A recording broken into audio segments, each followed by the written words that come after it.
கடவுள் நம்மை காப்பாற்றுவார் என்றால் அது மத நம்பிக்கை. நாம் தான் கடவுளை காப்பாற்ற வேண்டும் என்றால் அது மத வெறியினர். இது ஒரு சில பேருக்கு தெரியாமல் திருப்பரங்குன்றத்துக்கு போகிறான், இவன் போய் காப்பாற்றுறான். முருகனை காப்பாற்றுறேன், முருகன் மலையை காப்பாற்றி முருகன்கிட்ட கொடுத்துட்டு வந்துடுவார். அவர் பெரியாரை பேணாது ஒழிகில் பெரியாரால் பேராய் இடும்பை தரும். பெரியாரை பேணாவிட்டா துன்பம் தானே வந்து தொலையும். அது சில பேர் புரியணும் இல்லை. அதாவது அவரை திட்டினாலே நீ தீந்தன்றார் வள்ளுவர். நீ சும்மா வேற திட்டல, இட்டு கட்டியில திட்டுற, நீ என்ன பாடுபடுவோ தெரியலையே. பெரியார் ஒரு பேரண்ட பெருரோஜா. அந்த ரோஜாவில் இருக்க மலர் இருக்கிறதே அது அடித்தட்டு மக்களுக்கு மனம் வீசும். அதன் கீழ் இருக்கிற அந்த முள் இருக்கிறதே இந்த சமூக நீதிக்கு எதிரானவர்களை போய் குத்தும். குத்தினா கதறான். அகர முதல எழுத்தெல்லாம் ஆதிபவன் முதற்றே உலகு. இங்கே இந்த சபைக்கு நான் ஏற்கனவே வந்திருக்கிறேன், கவிக்கோ அவருடைய அன்பினாலே. ஒரு புத்தகத்தை தேடி இந்த இடத்துல வந்திருக்கிறேன். இது 3வது அடியாக இந்த அரங்கத்தில் உங்கள் முன்னாலே நிற்கின்றேன். எனக்கு என்ன தோன்றுவது என்றால், சுற்றிலும் மிகப்பெரிய தமிழ் அறிஞர்களுடைய அந்த உருவப்படங்கள் எல்லாம் முன்னாலே நின்று நம்மை பார்த்து கொண்டிருக்கின்றன. ஏதோ ஒரு தமிழ்ச்சங்கத்துக்கு வந்துவிட்டோம் என்கின்ற உணர்வு எனக்கு வந்திருக்குது. தமிழ்ச்சங்கம் கடைச்சங்கத்தோடு முடிந்தது என்று நினைத்தோம். இந்த அங்கே ஒரு 49 பேர்னா அது 49 பேருக்கு மேலே இருக்குது. இது முழுமையாக பார்த்தீங்கன்னா இது 2025 வந்திருக்கிற ஒரு தனித்தமிழ் சங்கமாக இங்கே நான் உங்களை எல்லாம் பார்க்கிறேன். நான் இது பெரிய நோட் புக்கெலாம் கொண்டு வந்து பார்த்த உடனே பயந்துட வேண்டாம். குறிப்பாக நம்முடைய செந்தில் 20 நிமிஷம் எந்த அளவு என்பதை பார்த்து அந்த அளவில் நிறைவு செய்து கொள்ளலாம். இந்த சபையில் இருக்கிற 4 பேர்களோடு நான் உங்களை சந்திக்கிறேன். ஒவ்வொருவரும் அதாவது திருக்குறளில் இருப்பது போல் மேலிருந்தார் எல்லாம் மேலல்லர், அதே மாதிரி கீழிருந்தார் எல்லாம் கீழல்லர் என்று திருவள்ளுவர் அப்போவே சொன்னது. அந்த சபையினுடைய இலக்கணத்தை முழுமையாக பார்க்கிறேன். மேலே இருப்பவர்களும் கீழே இருப்பவர்களும் ஒருவருக்கு ஒரு சளைத்தவர்கள் அல்ல என்ற நிலையிலே மிகச்சிறப்பாக இருக்குது. இதில் பேசுவது மட்டிலா மகிழ்ச்சி எனக்கு அளிக்கிறது. தலைப்பு பின்வருபவர்கள் பேசுவது என்பதை நீங்கள் ஏற்கனவே பலமுறை அதை அனுபவித்திருப்பீர்கள். ஆனால் இப்போ எனக்கு ஒரு விசித்திரமான தலைப்பு, ஆன்மீகமும் பெரியாரும் என்ற தலைப்பு வந்திருக்கிறது. ஆன்மீகமும் பெரியாரும் என்று ஆரம்பிப்பது என்பது செந்திலுடைய ஆசை. அதுதான் முதல்ல வைக்கணும்னு அவர் நினச்சிருக்கார் போல் இருக்கு.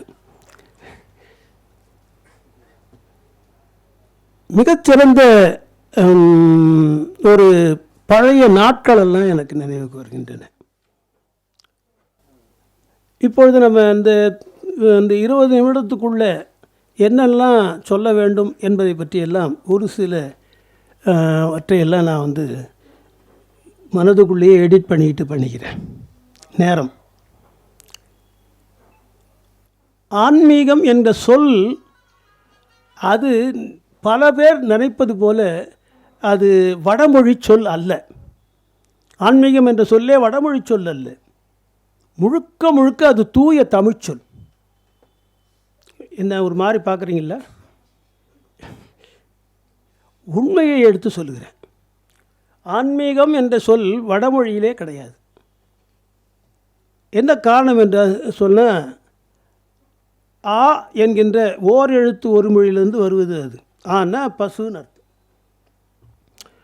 அதை விகுதி எழுத்தோடு ஆண் என்று சொல்வார்கள். ஆண் கன்று, ஆவின் பால், இதெல்லாம் நம்ம கேள்விப்பட்டிருக்கோம் இல்லையா? முழுக்க முழுக்க தமிழ். அந்த ஆ என்பது பசுவை குறித்தது என்ற காரணத்தினாலே அந்த பசு எப்படி கட்டப்பட்டிருக்கிறதோ, ஒரு கந்து தறியிலே அது கட்டப்பட்டிருக்குதோ, அதுபோல் இந்த ஆ என்கின்ற பசு போன்ற இந்த உயிர் இருக்கிறது, அது இந்த உடம்புக்குள்ளே கட்டப்பட்டு இருக்கிறது என்ற காரணத்தினாலே இதை ஆ என்று பசுவாக ஆக்கி அந்த மாதிரி கட்டுப்பட்டிருக்கிற தன்மை இருக்கு பாருங்க, அந்த தன்மைக்கு ஒரு விகுதி வைத்து ஆன்மம் என்று சொன்னார். இந்த உயிர் இதுக்குள்ளே கட்டுப்பட்டிருக்கு. ஆகவே அந்த கட்டுப்பட்டு இருக்கிற தன்மைக்கு பேர் ஆன்மம் என்கின்ற அந்த இலக்கணப்படி. ரொம்ப பருத்திருந்தா பருமம் இல்லை, அதுபோல் இது ஆன்மம் என்று அதற்காக சொன்னேன். ஆன்மா என்கின்ற அந்த தன்மையுடைய அத்தனை பேருக்கும் என்ன சொல்லணும், ஆன்மான்னு ஒன்று. ஆன்மம் உடையவன் ஆன்மா என்று இது காரண பெயராக அமைந்தது. எப்பொழுதுமே 96% தமிழிலே காரண பெயர்கள். ஒன்று கூட சும்மா வச்சுக்க அப்படின்னு சொல்கிற ஒரு பெயர் கிடையாது. 96% நீங்கள் பார்த்தீங்கன்னா தெரியும். ஏனைய மொழிகளில் பார்த்தீங்கன்னா 30, வடமொழியில் உதாரணத்துக்கு சொல்லணும், வடமொழியில் 30% தான் அது காரண பெயர். ஆனால் தமிழில் தான் 96%. அது என்ன காரணம்னா, அந்த அளவுக்கு தமிழன் தன்னுடைய கூர்த்த மதியினாலே ஒவ்வொன்றையும் எதற்காக ஏன் என்று கேட்டு கேட்டு பெரியார் போல அந்த முறையிலே ஒவ்வொரு வார்த்தையும் அமைத்திருக்கிறான் என்று மாகரல் கார்த்திகேய முதலியார் ஒரு நூல் எழுதினார். மொழி நூல்னு பேர். மொழி நூல்னு எத்தனை பேர் படிச்சிருப்பாங்க தெரியாது. அந்த மொழி நூலிலே வருகிறது பார்த்திங்கன்னா, எந்த அளவுக்கு இது ஒவ்வொரு சொல்லையும் ஆய்ந்து அறிவறிந்து இப்படி சொற்களை ஆக்கியிருக்கிறார்கள் என்பதை பார்க்கும்போது வியப்பாக இருக்கும். நம்முடைய முன்னோர்கள் எவ்வளவு பெரிய அந்த மதிநுட்பம் அடைந்து இந்த சிறப்பான மொழியை அமைத்திருக்கிறார்கள் என்பதை பார்க்க வியப்பாக இருக்கும். இந்த ஆன்மா என்கின்ற சொல்லு தமிழ் தான் அப்படின்னு அவனை கேட்டால் அவன் ஆன்மான்றது அவன்கிட்ட கிடையாது. ஏன்னா ஆண் என்கின்ற அந்த வேர் சொல்லு அவன்கிட்ட கிடையாது, எட்டிமோனே கிடையாது அவனுக்கு. ஸோ அதனால் என்ன பண்ணுறான், அவன் இதையே திரிக்கிறான். நம்முடைய ஆன்மா என்கின்ற சொல்லை அவன் திரிக்கிறான். எப்படி இருக்கிறான்னா, இதனா அவன்கிட்ட ரன்னகரம் கிடையாது. ரா பக்கத்தில் வருது, கடைசி ஒரு இன்னு இருக்கு பாருங்க, அந்த 2 சுழினா, அந்த 2 சுழினா அவன்கிட்ட கிடையாது. ஆனால் அங்கே இருக்கிறது 2 சுழினா தான். அவன் இது தனக்கு இல்லை என்ற ஒரே காரணத்தினால என்ன பண்ணான்னா, அதை இத்துன்னு மாற்றிக்கிட்டான்.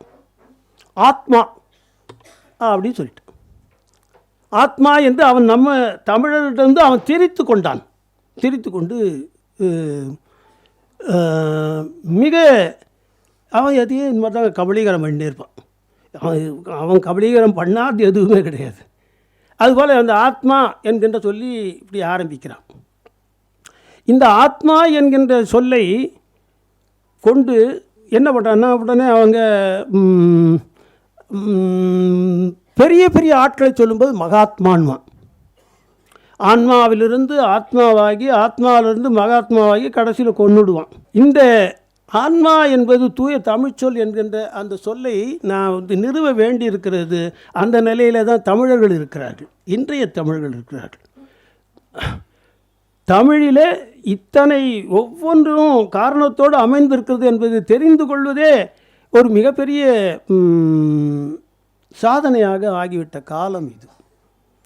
ஆகவே இந்த ஆன்மா என்பது தூய தமிழ் என்று சொல்லுவது போல, பெரியார் என்பது மிகப்பெரிய அளவிலே தமிழுக்கு சொந்தமானவர். ஆன்மீகமும் பெரியாருன்னா ரெண்டும் தமிழோடு தொடர்புடையது தான் இல்லையா? தமிழ் என்கின்ற அந்த ஒன்றிற்காகத்தான் அவர் காலமெல்லாம் சாகும் வரையிலே அந்த செந்தமிழர் என்னெல்லாம் பாடுபட்டிருக்கிறார். ஈடு இணையில்லாத அவருடைய அந்த உடல்நிலை என்பதெல்லாம் எல்லாரும் வழக்கம் போல் சொல்லுவது. அவர் இளமை காலத்திலிருந்தே கூட இளமையை துறந்து எத்தனை பணிகளை செய்திருக்கிறார், தியாகம் செய்திருக்கிறார். படித்தோம்னா நமக்கு ரொம்ப வியப்பாக இருக்கிறது. அவருடைய வாழ்க்கையில் பார்த்தீங்கன்னா இந்த மாதிரி தமிழ் சொந்தங்களை அவர் இவங்கெல்லாம் சொல்கிறான். அந்த மாதிரி என்னென்னா, சார் அவர் செந்தமிழ்லாம் சொல்லாதீங்க சார், அவர் கன்னடர் அப்படின்னு சில பேர் சொல்லிட்டு சுற்றிட்டு இருக்கான் இல்லையா? அவர் கன்னடர் என்று சொல்லுகிறீர்களே, அந்த கன்னடர் என்ற நிலையில் எப்போவாவது கன்னடத்துக்கு போய் கன்னடத்தில் சேவை செய்தாரா? ஒரு நாளும் கிடையாது. அவர் ஒருவேளை மலையாளத்துக்கு கேரளாவுக்காவது போயிருப்பார். வைக்கத்துக்கு போனார், போராட்டம்லாம் செய்தார். ஆனால் கன்னடத்துக்கே போய் அப்படி ஒரு வரலாறு எனக்கு தெரியல. ஒருவேளை தங்கையில் எனக்கு மகள் மாதிரி அது. அதாவது வழக்கமாக நீங்கள் எங்கே கேட்டிருந்தாலும் மல்யுத்த வீராங்கனைகளெல்லாம் கேட்டிருப்பீங்க இல்லையா? மல்யுத்த வீராங்கனை குறிப்பாக டெல்லியில் பாடுபட்டுருக்காங்க இல்லையா? மல்யுத்த வீராங்கனைகள். நம்ம கையோடு இங்கே பார்க்கறது ஒரு சொல்யுத்த வீராங்கனை, நம்முடைய மதிவதி.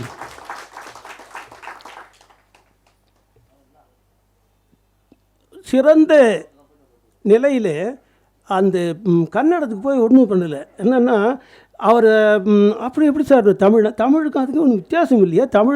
தமிழுடைய குழந்தை தானே அந்த கன்னடம். அது எந்த விதமான பிரச்சனை இல்லையா? தமிழுடைய குழந்தை. அப்படின்னா என்ன ஆகுதுன்னா, தமிழனுக்கும் கன்னடனுக்கும் என்ன உறவுன்னா பங்காளி இல்லையா? அவன் பங்காளின்றது எப்படி நிரூபிக்கிறான்னா, தமிழனுக்கு ஒரு சொட்டு தண்ணி கூட கொடுக்க மாட்டேன்னு சொல்கிறான். பங்காளி தானே அவன் இல்லை? அவனே ப்ரூவ் பண்ணுறான். சில நேரங்களில் நாங்கள் தமிழ்லேருந்து வந்தது அல்லன்னு சொன்னாலும் இயல்பில் பங்காளி இயல்போடு தான் அவனும் வாழ்ந்து கொண்டு இருக்கிறான். அத்தகைய நிலையிலே பெரியார் நம்முடைய தமிழர்களுக்கு, செந்தமிழர்களுக்கு, அவர் உண்மையிலே நந்தமிழர் செந்தமிழர் என்றெல்லாம் என்னுடைய பெரியப்பா அண்ணல் தொங்கா அவர்கள் மிகச்சிறப்பாக அடிக்கடி சொல்லி கொண்டிருப்பார். அண்ணல் தொங்காவுக்கும் பெரியாருக்கும் உள்ள தொடர்பெல்லாம் நான் விவரித்து சொல்ல வேண்டியதில் எல்லாம் கற்றறிந்த பெரியவர். அறிவார்ந்த சபையில் பேசுவதே ஒரு பெரிய ஆனந்தம். இங்கே அந்த மாதிரி நிலையில் கன்னடத்துக்கு ஒன்றும் செய்த மாதிரி தெரியல, வரலாறு இல்லை. ஆனால் தமிழுக்கு தான் செய்திருக்கிறார். அந்த அவருடைய ஈடு இணையில்லாத ஒரு நிலையிலே அவரை நாம் நினைத்து பார்க்கும்போது எனக்கு வள்ளுவர் நினைவுக்கு வருகிறார். வள்ளுவர் தான் சொல்கிறாரு, என்ன சொல்கிறாருன்னா, இப்போ நீ உருப்படணும்னு நினச்சேன்னா, எவ்வளோ காலத்துக்கு முன்னால் வந்தவர், நீ உருப்படணும்னு நினச்சேன்னா பெரியாரை துணைக்கொள். ஒரு அதிகாரமே எழுதிட்டார் சார், பெரியாரை துணைக்கொள்.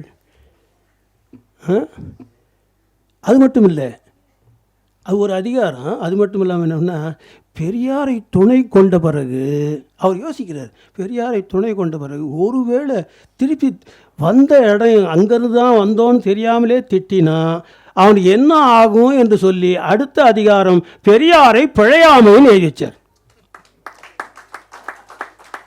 யாரோ சில பேருக்கு தெரியும்னு நினைக்கிறேன், பெரியாரை பிழையாமை சொல்கிறாரு. அது பாடலே சொல்கிறார், பெரியாரை பேணாது ஒழிகில் பெரியாரால் பேராய் இடும்பை தரும்ட்டு. பெரியாரை பேணாது ஒழிகில் பெரியாரால் பேராய் இடும்பை தரும். இடும்பைனா துன்பம். பெரியாரை பேணுக, பேணாவிட்டால் துன்பம் தான் வந்து தொலையும். அது சில பேர் புரியணும் இல்லை இல்லையா? அதாவது அவரை திட்டினாலே நீ தீந்தன்றார் வள்ளுவர் இல்லை. நீ சும்மா வேறு திட்டல, இட்டு கட்டியில் திட்டுற, நீ என்ன பாடுபடுவோ தெரியலையே.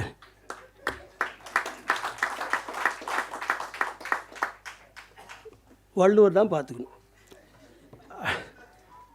அடுத்ததாக இவர் ஆன்மீக பொய்யாமொழி, இது அறநூல் பொய்யாமொழி நம்முடைய வள்ளுவர். ஆன்மீக பொய்யாமொழி திருமூலருக்கும் திருவள்ளுவருக்கும் ரொம்ப தொடர்பு உண்டு. திருவள்ளுவரும் அதே தான் சொல்கிறார். அவரும் ஒரு பகுதி ஒன்று வச்சு அதுக்கு பேர் என்ன, பெரியாரை துணைக்கோடல் என்று அவர் தலைப்பில் அதிலே வைக்கிறார். அதிலே வச்சு பேசுகிறார். ஒரு பாட்டு திருமூலரில் வர சொல்லுவோம். இப்போ திருமூலரே பெரியாரை பற்றி சொல்லியிருக்காருன்னு பார்க்கும்போது அதுவே ஒரு ஆச்சரியமான விஷயம் இல்லையா? அறிவார் அமரர் தலைவனை நாடி செறிவார் பெறுவர் சிலர் தத்துவத்தை நெறிதான் மிக மிக நின்று அருள் செய்யும் பெரியாருடன் கூடல் பேரின்பமேனர். துணை கொண்டா என்ன வரும்னு சொல்ல, பேரின்பம் ஆகுனர் இல்லையா? இந்த சமூகத்துக்கு பேரின்பம். இந்த சமூகம் மட்டுமல்ல, சமூகத்தில் இருக்க சான்றோர்கள் எந்த நிலையில் இருந்தாலும் அவர்கள் அனைவருக்குமே அவர்தான் பேரின்பத்தை தரக்கூடிய அனைத்து சிந்தனை செல்லுமாக இருந்திருக்கிறார் என்பதை திருமூலர் மிக அழகாக எடுத்து சொல்லுகிறார். இந்த ஆன்மீகம் என்கின்ற நிலையிலே அவரை பார்க்கிறோம். எனக்கு ஒன்று தோணுது, அதாவது ஆன்மீகத்தை அவர் எந்த அளவிற்கு அவர் ரொம்பவும் கை கொண்டிருந்தார் என்பது உங்களுக்கு ஆச்சரியமான செய்தியாக இருக்கும். அது என்னென்னா, அவர் என்ன நினைக்கிறார், தன்னுடைய சிந்தனைகள் எல்லாம் முதல்ல அற்புதமாக உலகத்துக்கு சென்று சேருவதற்காக ஒரு இதழை தொடக்குகிறார். அந்த இதழ் குடியரசு இதழ் என்பது நமக்கு தெரியும். அந்த குடியரசு இதழை யாரை வைத்து தொடக்க வேண்டும் என்று நினைக்கிறார். அவர் யாரை வைத்து தொடக்கினார் என்பது உங்களுக்கு எல்லாம் தெரியும் நினைக்கிறேன், இருந்தாலும் நினைவுபடுத்துகிறேன். அவர் யாரை வைத்து தொடக்கினார் என்று சொன்னார், திருப்பாதிரிபுலியூர் ஞானியார் மடத்தினுடைய ஞானியார் அடிகளை வைத்து தொடக்கி வைத்தார் இல்லையா? ஞானியார் அடிகளை வைத்து தொடக்கினார். அப்போ அவரை கடவுள் மறுப்பாளர் அப்படின்னு பொதுவாக நம்ம பேசிக்கிறோம். ஆனால் அவர் கடவுள் உண்டு என்று சொல்லுகிற ஒரு ஞானியார் அடிகளுடைய கையால் இந்த இதழ் வெளியாக வேண்டும் என்று அவர் நினைக்கிறார். அப்போ இதுக்கோ காரணம் இருக்கணும் அதில் இல்லையா? அது ஏன் இப்படி இதுக்காக வைக்கிறார் என்று சொன்னால், இது மூலமாக நமக்கு என்ன தெரியுது என்று சொன்னால், அவர் கடவுளை மறுத்தார் என்ன, எந்த கடவுளை மறுத்தார் என்பது இதிலே தெரியுது. கடவுளை இல்லவே இல்லை என்று சொல்லுகிற அவர், ஆனால் ஞானியார் சாமியை கூப்பிட்டு வச்சு தன்னுடைய இதழை தொடக்கி வைக்கிறார்னா, அப்போ அதில் ஏதோ ஒரு லிங்க் இருக்குது. என்னென்னா, அவர் கடவுளை எதிர்த்தது என்ற நிலையில் எந்த கடவுளை எதிர்த்தார் என்பதை நமக்கு முதல்ல யோசித்து பார்க்கணும். அவர் எந்த கடவுளை எதிர்த்தார்னா, இந்த வடவர்கள் எடுத்து விடுகிற அந்த புராண புழு மூட்டை புராணங்கள் இருக்கின்றனவே, அந்த புராணங்கள் சொல்லுகிற ரொம்ப ஆபாசமான கடவுளை எல்லாம் முழுக்க எதிர்த்தார்.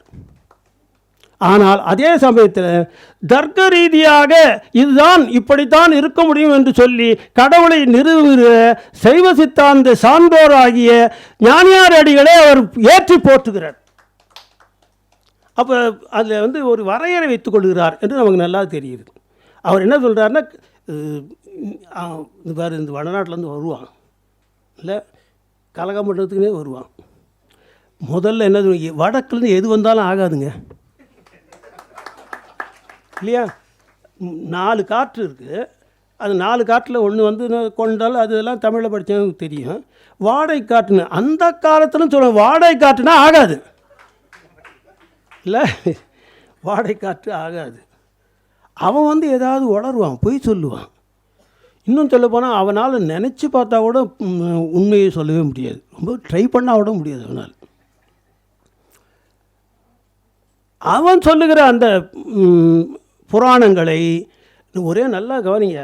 புராணங்கள் அவன் சொல்லுகிற அந்த புழுகு மூட்டை கடவுள்களை எதிர்த்தார்.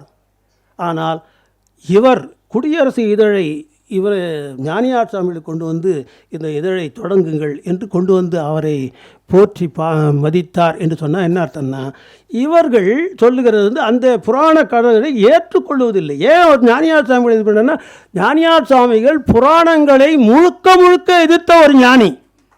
அது எத்தனை பேர் தெரியும். ஞானியார் மடத்திலே இருந்த அவர் ஞானியார் அவரும் புராண கதைகளை மிக மோசமாக அவர் மூலமாக உருவான பெரிய ஆட்கள்லாம் இருக்காங்க. அந்த காலத்தில் மறைமலடிகள், இவர் திருவிக்கா போன்றவர்களாம் அவருடைய அடியார்களாக இருந்தாங்க.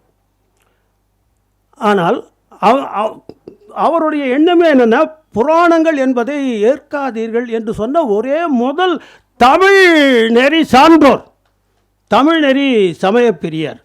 அவர் வாணானார், அவர் தான் எனக்கு வேணும்னார். இவர் அப்படி கொண்டு வைக்கிறார்கள்.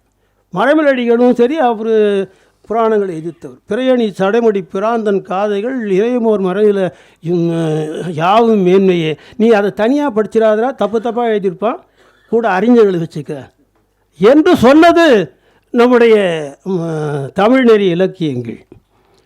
கண்டபடி அவன் உளறி வச்சுருப்பான், அதெல்லாம் உட்காந்து படிச்சுட்டு இருக்காது என்று சொன்னதை உலகமெங்கும் பரப்பியவர் ஞானியார் சாமி. உலகமெங்கும் பரப்பியவர். ஆகவே அந்த ஞானியார் சுவாமியை அழைத்து அவர் எடுத்து பேசுகிறார். இப்போ இன்னொரு விதமாக நம்ம வந்து அவருடைய ஆன்மீகத்துக்கும் அவர்களுடைய தொடர்பை இன்னொரு வகையில் பதிவுகள்லேருந்து பார்ப்போம். சும்மா எதுவும் இந்த மாதிரி ஒரு சபையில் போய் சொல்ல முடியுமா இல்லையா? ஒரு நல்ல பதிவுகள் ஆதாரத்தோடு சொல்லணும். நம்ம ஆதாரம் கேட்டால் நாட்டுடைமை ஆக்கணும்னு சொல்ல மாட்டோம்.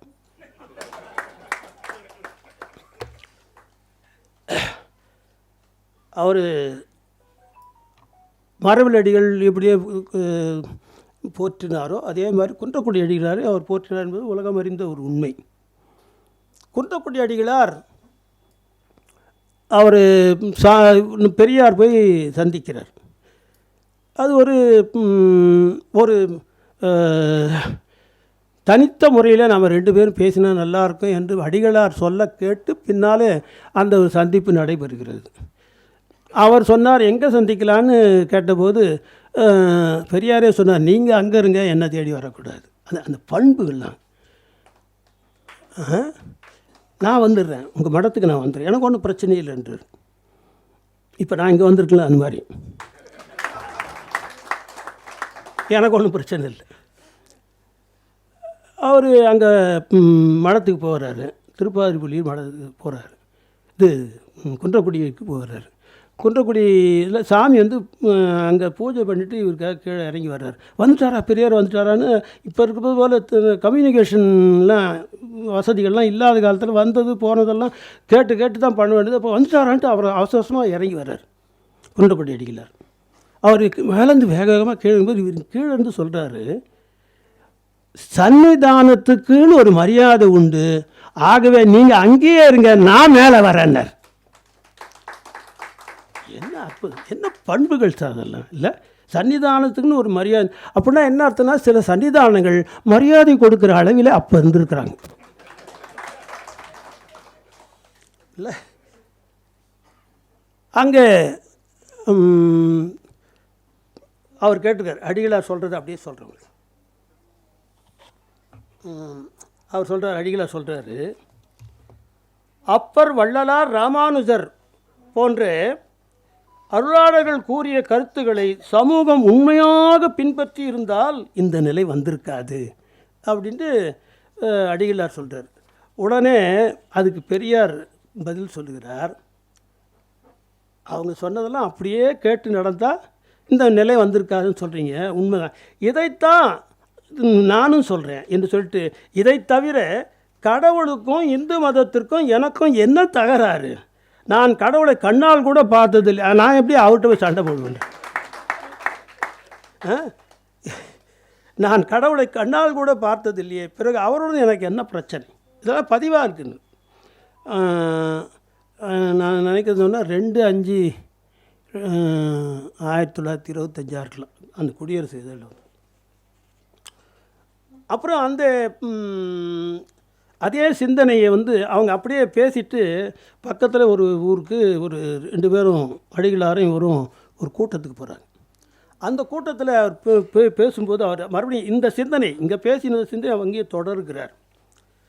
எங்களுடைய சமுதாயம் சூத்திரர் என்று இழிவுபடுத்துவதற்கு இந்த கடவுளும் மதமும் காரணமாக இருக்கும்போது இதை தவிர எனக்கு வேறு என்ன வழின்னு கேட்டார்.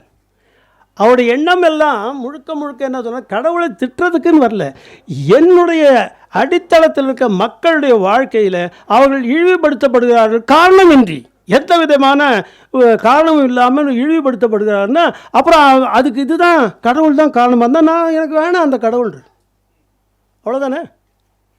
சரியான முறையில் அவர் அவர் லாஜிக்கலாக சொல்கிறார். எப்பவுமே பெரியார்கிட்ட வந்து மிகப்பெரிய லாஜிக் இருக்கும், பாராட்டி நம்ம அதை மேற்கொள்ளலாம். அந்த மாதிரி அவர் சொல்லுகிறார்.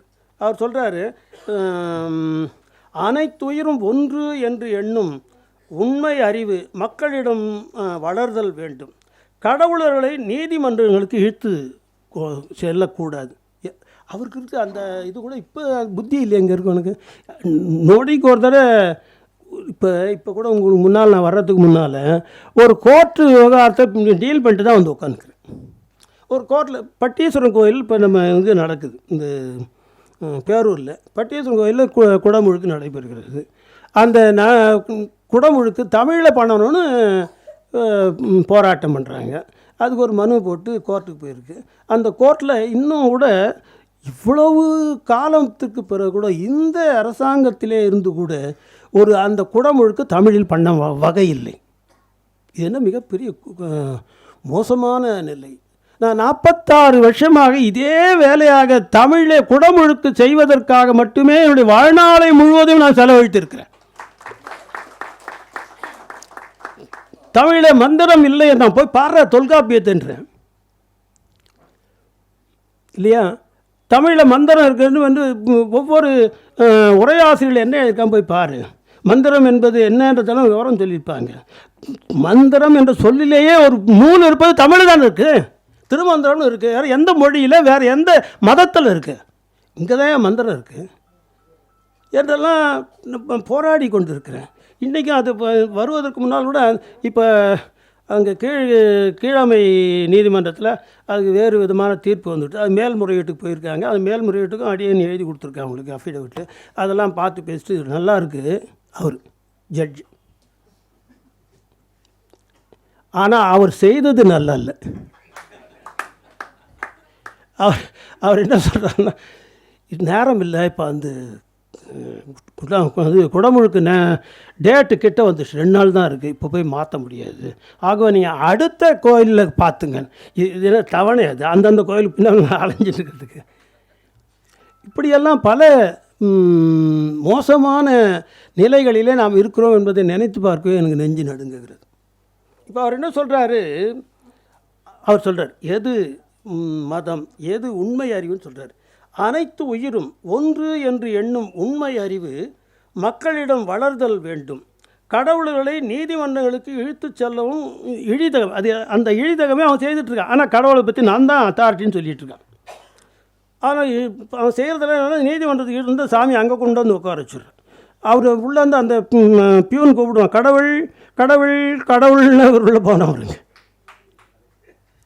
இல்லை. இழிதகமை தொலைய வேண்டும். இன்னொரு நற்குணங்கள் நம் மக்கள் அடைய பாடுபடுவதும் நமது நோக்கம் ஆகும். இதுதான் சார் நீங்கள் நான் கேட்குறது, வேறு என்ன? எல்லாரும் நற்குணங்களோடு இருக்கணுன்றது வந்து கேட்குறதுக்கு தனியாக ஏதாவது இது வேணுமா என்ன, சமயம் வேணுமா என்ன? இல்லை, தேவையே இல்லையே. எல்லாம் நற்குணங்களோடு இருக்கணும், எல்லாருமே கேட்போம். அது எந்த ஒரு சமயம் மிகச்சிறப்பாக சொல்கிறதோ அந்த சமயத்தை நீ கடவுளை ஏற்றுக்கிறீங்களோ இல்லை, அந்த சமயத்தை ஏற்றுக்கொள்ளலாம். நான் அனைத்து நான் இன்னொன்று கூட சொல்கிறேன் கேளுங்க. நான் படாது பாடுபட்டிருக்கோம். நான் என்ன சொல்ல 46-47 வருஷங்களாக பட்டிருக்கோம்.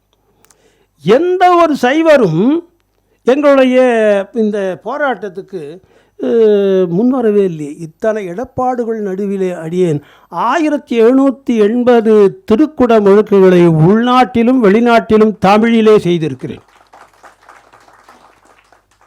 தொடர்கிறது. இப்போ நோக்கமே அதுதானே, நற்குணங்கள் வளரணும், தமிழ் வளரணும், அதுதானே. 11/9 அதையும் சொல்லி நிறைவு செய்கிறேன். 11/9 1929 குடியரசு இதழ். அவர் மதத்தை பற்றி சொல்லுகிற கருத்துக்கள் ஈடு இணையில்லாத கருத்துக்களாக.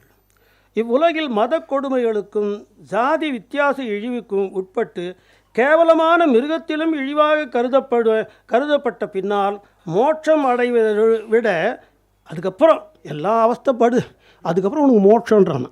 அவன் நீ சொல்லாலே மோட்சம் அடைஞ்சிடுவான். அது வேறு விஷயம். இழிவாக கருதப்பட்ட பின்னால் மோட்சம் அடைவதை விட சமத்துவம் பெறுவது தான் பிரதானம்ன்ற. அது எனக்கு ஒன்றும், அதாவது என்னுடைய மக்கள் ரொம்ப பாதிப்பு அடைந்து அதன் பின்னால் தான் மோட்சம் அடைய வேண்டும் என்றால் எனக்கு அந்த மோட்சம் வேண்டாம்னர். இதை படிக்கும்போது எனக்கு என்ன நினைவுக்கு வருகிறதுனா, இது மாதிரி தான் சேக்கிழார் பாடும்போதும் சொல்லுகிறார், அடியார் பெருமக்கள் எந்த காலத்திலையும் எனக்கு மோட்சம் வேணும்னு கேட்க மாட்டான், அவன் தான் அடியார்ன்றார். வீடும் வேண்டா விரலினர், வீடும் வேண்டா விரலினர். அதை இவர்கிட்ட பார்க்குறோம். எல்லாரும் கஷ்டப்படுறோன்னா அப்புறம் எனக்கு எது தனியாக மோட்சம்? இந்த குணத்தை பார்க்கும்போதே நமக்கு வேப்பார். யார் சொல்லுகிறார்? எந்த இடத்துலேருந்து வருகிறது? அந்த திசையை நோக்கி நம்ம வணங்கணும் என்று நமக்கு தோணவில்லையா? இல்லை, வீடும் வேண்டா விரலில். அவர் சொல்கிறார், கடவுள் நம்மை காப்பாற்றுவார் என்றால் அது மத நம்பிக்கை. கடவுள் நம்மளை காப்பாற்றுவார் அப்படின்னா நம்ம மத நம்பிக்கை. நாம் தான் கடவுளை காப்பாற்ற வேண்டும் என்றால் அது மத வெறியினர். இது ஒரு சில பேருக்கு தெரியாமல் திருப்பரங்குன்றத்துக்கு போகிறான். இல்லை, இவன் போய் காப்பாற்றுறான். முருகனை காப்பாற்றுறேன், முருகன் மலையை காப்பாற்றி முருகன்கிட்ட கொடுத்துட்டு வந்துடுவார் இவர். இதை சொன்ன உடனே தப்பித்தவரை என்னை ஏதாவது மதத்தில் சேர்த்துறாதுன்னு ஒரு பயம் வர வந்துடுச்சு இவருக்கு, பெரியார். உடனே சொல்கிறார், அடுத்து நான் எந்த மதக்காரனுக்கும் ஏஜென்ட் அல்லன்னார். அல்லது எந்த மதக்காரனுக்காவது நான் அடிமை அல்ல. அவர் சொல்கிறார், இந்த இடம்லாம் அப்படியே குறித்து வைத்துக்கொள்வது பொண்ணு எழுத்துக்களால் பொறிக்கணும். அன்பு, அறிவு என்கிற 2 தத்துவங்களுக்கு மாத்திரம் ஆட்பட்டவன். அடுத்து சொல்கிறார், மனிதனுக்காக மதமா, மதத்துக்காக மனிதனா என்பவைகளை தயவு செய்து சார் வணங்குறார் சார். நம்மளை அருள் கூர்ந்து, அவர் எவ்வளோ பெரியவர், நம்மளெல்லாம் பார்த்து வணங்குறார். அருள் சொல்கிறார், தயவு செய்து யோசித்து பாருங்கள், தயவு செய்து யோசித்து பாருங்கள். மனிதனுக்காக மதமா, மதத்திற்காக மனிதனா? எனக்கு இன்னும் முடிக்கிறதுக்கு முன்னால் ஒரே ஒரு சொந்த அனுபவத்தையும் சொல்லி முடிக்கிறேன். நான் வந்து 1970 என்ஜினியரிங் பிஇ எலக்ட்ரிக்கல் முடிச்சுட்டு வந்தேன். 1970 வேலை தேடுற படலம். வாரியார் சாமியில் என்னுடைய மாமா. ஆகவே என்ன பண்ணோன்னா, ஒரு வேலைக்காக போவதுக்கு அவருடைய சிபாரிசு வேணும்னா வா போகலான்ட்டு அவர் அழைச்சி விட்டார். 800க்கு போயிட்டுருக்கோம் காரில்.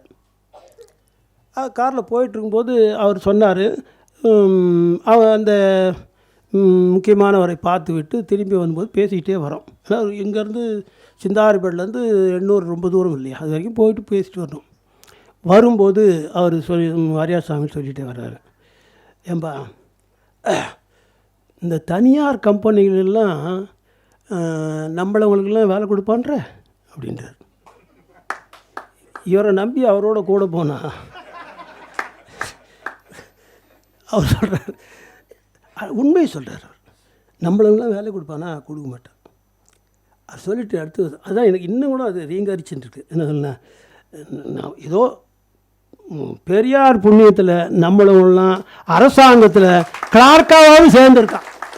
அப்போ இருந்த நிலை கிளார்க்காவது சேர்ந்துருக்குறான். இந்த மாதிரி என்ஜினியர்கள்லாம் அந்த தலையெடுக்கிறது இப்போ தான் நடக்குது. இந்த சமூகத்துக்கு சாமி சொன்னது, இந்த சமூகத்துக்கு ஒரு பெரியார் போதாது, 100 பெரியார் வேண்டும் என்று சொன்னேன். நான் ஒன்று சொல்கிறேங்க, பெரியார் வந்து ஒரு பேரண்ட ரோஜா, பேரண்ட பெரு ரோஜா. அந்த ரோஜாவில் இருக்க மலர் இருக்கிறதே, அது அடித்தட்டு மக்களுக்கு மனம் வீசும். அதன் கீழ் இருக்கிற அந்த முள் இருக்கிறதே, இந்த சமூக நீதிக்கு எதிரானவர்களை போய் குத்தும். அவன் குத்தினா கதறான், கதற தானே செய்வான் என்று சொல்லி வாய்ப்புக்கு நன்றி கூறியா